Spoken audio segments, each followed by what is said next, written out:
एक गांव में गौतम बुद्ध का बहुत बड़ा आश्रम था। वहां पर एक प्रसिद्ध बौद्ध गुरु रहते थे। वहां पर उनका एक शिष्य बहुत बोलता था। वह हर समय इधर उधर की बातें करता था।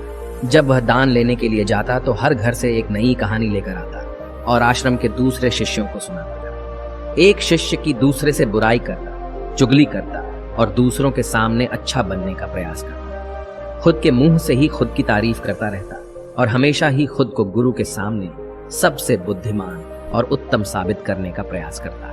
वह खुद को सभी शिष्यों से अलग और श्रेष्ठ मानता था। उसका कहना था कि मैं एक अमीर घर का बालक हूं। अगर मैं चाहता तो एक आरामदायक और सुविधाओं से भरा जीवन जी सकता था, लेकिन मैं वह सब छोड़कर यहाँ आ गया क्योंकि मुझे सत्य की खोज करनी है, खुद को जानना है, जीवन को जानना है।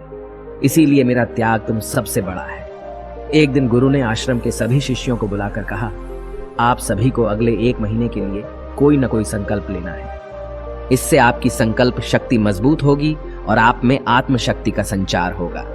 आप सभी अपने सामर्थ्य के अनुसार कोई भी संकल्प ले सकते हैं और यदि 1 महीने से पूर्व आप में से जिसका भी संकल्प टूट जाएगा तो वह अपनी पुरानी दिनचर्या में वापस आ जाएंगे। सभी शिष्यों ने अपनी शक्ति के अनुसार छोटे बड़े संकल्प लिए और गुरु को अपने अपने संकल्प के बारे में बताकर वहां से चले गए। लेकिन वह शिष्य जो खुद को सबसे अलग और बड़ा दिखाना चाहता था, वह सीधे गुरु की कुटिया में पहुंच गया और बोला, मैं कोई छोटा मोटा संकल्प नहीं लेना चाहता, बल्कि खुद की ही जैसे एक बड़ा और महान संकल्प लेना चाहता। कृपया आप ही बताएं क्या संकल्प लेना चाहिए। उसकी यह बात सुनकर गुरु मुस्कुराए और बोले, क्या तुम मेरे द्वारा दिए गए संकल्प को पूरा कर पाओगे? क्या तुम्हारे लिए उसे पूरा करना संभव होगा? शायद नहीं। वह तुम्हारे लिए संभव नहीं है।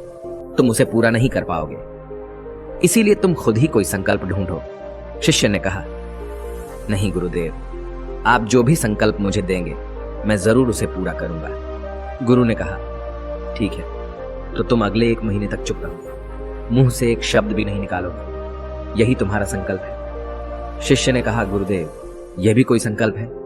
यह तो बहुत ही आसान है। 1 महीने तक चुप ही रहना है। आप कोई बड़ा संकल्प दीजिए जो मेरी योग्यता के लायक हो, जिसे पूरा करने में मुझे समस्या हो। गुरु ने कहा, पहले तुम इस संकल्प को तो पूरा करके दिखाओ। शिष्य ने गुरु की बात मान ली और वह उसी समय चुप हो गया और पलटकर कुटिया से बाहर चला गया। उसे चुप रहना बहुत आसान लग रहा था। उसने एक दिन तो जैसे तैसे चुप रहकर काट लिया, लेकिन दूसरे दिन से उसके मन में ना बोलने का बोझ बढ़ने लगा। तीसरे दिन उसे भारीपन महसूस होने लगा और चौथे दिन उसके अंदर एक अजीब सी बेचैनी होने लगी, क्योंकि आसपास आश्रम के सभी शिष्य एक दूसरे से बातें कर रहे थे।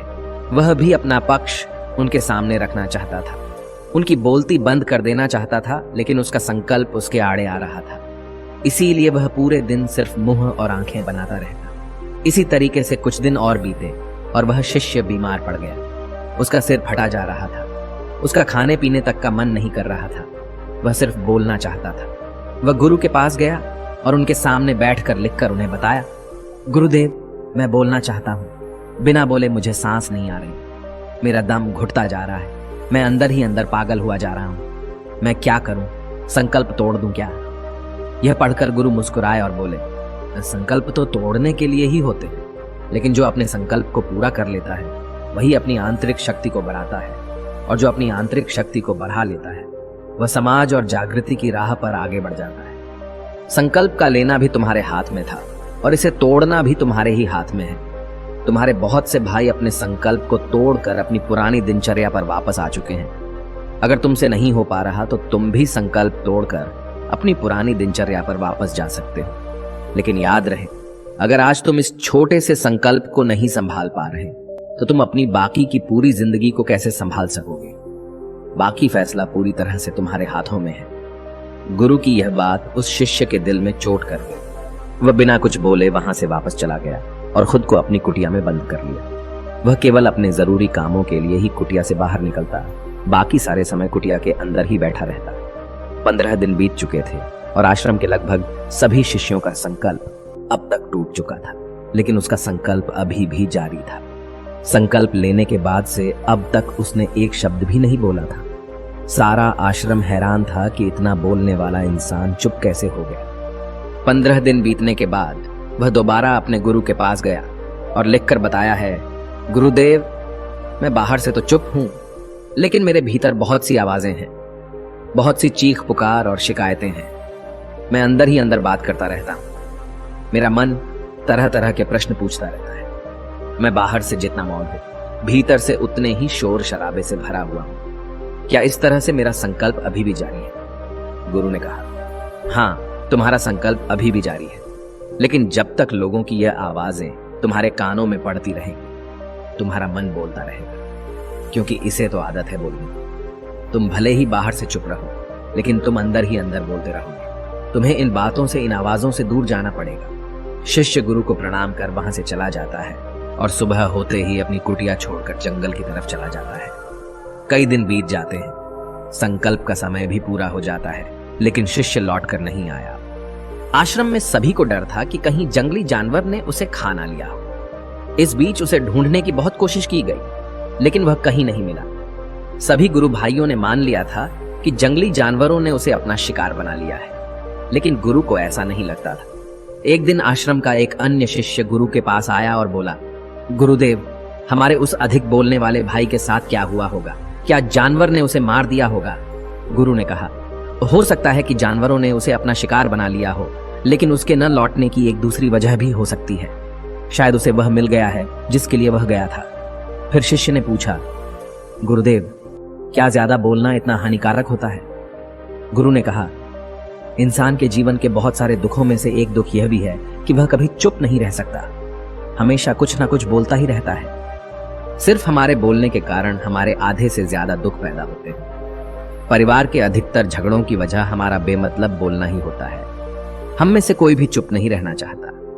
हम बस सामने वाले को सुना देना चाहते हैं। जो भी हमारे मन में है सब निकालकर उसके मन में बैठा देना चाहते हैं। उसे समझा देना चाहते हैं कि देख, तू गलत है और मैं सही। और इस तरीके से सब एक दूसरे की सड़ी गली बातों को ग्रहण कर रहे हैं। इस तरीके से सुनने और सुनाने का यह काम जिंदगी भर चलता रहता है।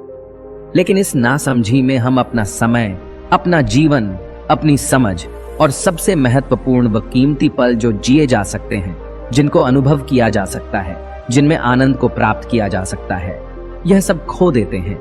लेकिन इसके बदले हमें मिलता क्या है? कुछ नहीं, सब व्यर्थ और बर्बाद हो जाता है। इस पागलपन में हमने क्या खो दिया, इसका एहसास केवल कुछ ही लोगों को हो पाता है।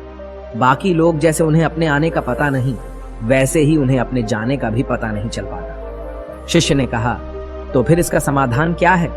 गुरु ने कहा, पूरी जागरूकता के साथ अपने विचारों को देखना यही एकमात्र तरीका है। सारी मानसिक समस्याओं का वर्तमान में रहकर चिंतन करना, पूरी जागरूकता के साथ अपना काम करना जिंदगी में चमत्कारिक बदलाव ला देता है। उसके बाद वह शिष्य गुरु से अपने प्रश्नों का उत्तर पाकर उनको प्रणाम करके वहां से चला गया। उस शिष्य को आश्रम छोड़कर गए हुए 3 महीने का समय बीत चुका था, लेकिन उसकी कोई खबर न थी। अब तक तो सभी गुरु भाइयों ने भी उसके वापस लौटने की उम्मीद छोड़ दी थी, लेकिन एक दिन वह आश्रम लौट आता है। उसे देखकर सभी के आश्चर्य और खुशी का ठिकाना न रहा। लेकिन अब वह नहीं था जो यहां से गया था, वह कुछ और ही बनकर वापस आया था। उसके अंदर एक गजब का बदलाव महसूस किया जा सकता था। उसके चेहरे पर एक गजब का ठहराव और आंखों में बनी शांति थी। आश्रम में आते ही सभी गुरु भाइयों ने उसे चारों तरफ से घेर लिया और बातें करने लग गए। वह भी अपने गुरु भाइयों से बातें करने लगा। उससे बात करने वाले सभी ने यह अनुभव किया कि अब वह पहले जैसा उतावला और बातूनी नहीं रह गया था। उसके मुंह से एक एक शब्द बहुत ही सुलझे हुए और मधुरता के साथ निकल रहे थे। थोड़ी देर तक गुरु भाइयों से बात करने के बाद वह सीधा गुरु की तरफ चला गया। उसने गुरु के चरण छुए और कहा, गुरुदेव, क्या मैं अब भी मौन हूं? क्या अब भी मेरा संकल्प जारी है? गुरु ने कुछ देर तक शिष्य की आंखों में बड़े ध्यान से देखा और कहा, हाँ, तुम अब भी मौन हो। तुम्हारे मुंह से एक भी शब्द निकल नहीं रहा और तुम्हारा संकल्प अभी भी जारी है। शिष्य ने कहा, गुरुदेव, जब मैं आश्रम से गया तो मैं मुंह से तो चुप था, लेकिन मेरे अंदर बहुत सी आवाजें थी। मन में बहुत से प्रश्न थे और वह बंद नहीं हो रहे थे, तो मैं जंगल में चला गया, इस उम्मीद से कि वहां मुझे शांति मिलेगी और मेरे मन की बकबक कम हो जाएगी। लेकिन मैं जितना एकांत में जाता गया, मेरे अंदर की आवाज उतनी ही तेज होती गई। मेरे भीतर की पुरानी से पुरानी आवाज मुझे सुनाई देने लगी। तब जाकर मैंने महसूस किया कि मैं कितना गलत कर रहा था। जब मैं अपने परिवार वालों, दोस्तों को और गुरु भाइयों को बुरा भला कहता था तो उस समय मुझे लगता था कि मैं सही कह रहा हूं। जब मैं गुरु भाइयों की एक दूसरे से चुगली करता था और उनका मजाक बनाता, तब भी मुझे यही लगता था कि मैं उनसे बेहतर हूं और मैं सही कर रहा हूं। लेकिन उस दिन मैंने पहली बार महसूस किया कि मैं कितना गलत बोलता था। काफी दिनों तक ये आवाजें, ये शिकायतें मेरे अंदर चलती रहीं, लेकिन धीरे धीरे करके एक दिन ये सारी आवाजें मेरे अंदर से समाप्त हो गई। अब मैं भीतर से भी मौन हो गया। उस घने जंगल में बाहर से कोई बोलने वाला था नहीं और भीतर कोई आवाज बची ही नहीं थी, और मैं उस दिन पहली बार मौन का सही अर्थ समझा। मेरे चारों तरफ बहुत शांति थी।